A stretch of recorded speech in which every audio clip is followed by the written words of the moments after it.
What happens to narcissists as they get older? As narcissists get older, they end up facing serious mental issues due to having demons giving them thousands of thoughts every day, often going on medication and needing doctor's supervision. As they reach their late 30s, they become very challenging for most to deal with. In their 40s and 50s, things take a very negative turn as they lose their attractiveness and most of their friends due to their selfishness and arrogance. They lose their marriages because their spouse gets tired of enduring their constant emotional abuse. In their 60s, they often end up finding themselves alone from all those who genuinely cared about them, including their children that they claim to love, as they hurt them deeply, driving them away. Since they've avoided responsibilities throughout their lives and relied on others for basic needs, they struggle with simple tasks like working at a job, maintaining appointments, even maintaining hygiene. Being natural dictators, and with no one to command anymore, they have to be responsible for themselves and realize they can't keep up. Bitterness, anger, victim modes, and frustration turn into hatred, and jealousy takes over. Their tactics backfire because they have no one left to blame.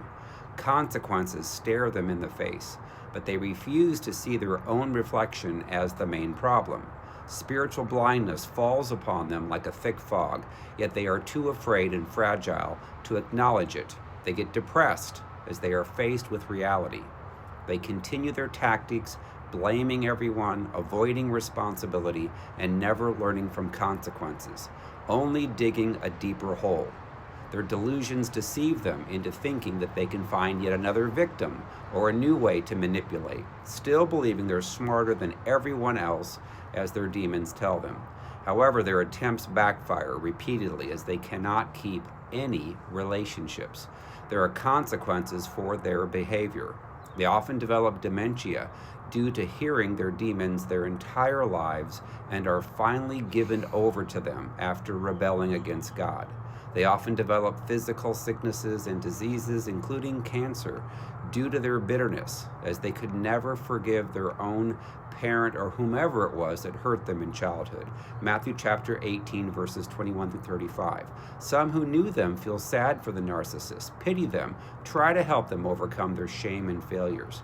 But the spiritual roots of those who are narcissistic are the demonic spirits of Jezebel and Leviathan, causing them to be selfish, controlling, demanding, abusive, prideful, and sexually immoral and destructive. Revelation chapter 2, verses 21 through 23 says, "And I gave her time to repent of her sexual immorality, but she did not repent. Indeed, I will cast her into a sickbed, and those who commit adultery with her into great tribulation, unless they repent of their deeds.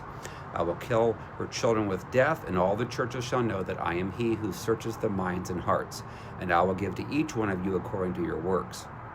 Of course, those that have the Jezebel spirit can be both a woman or a man equally.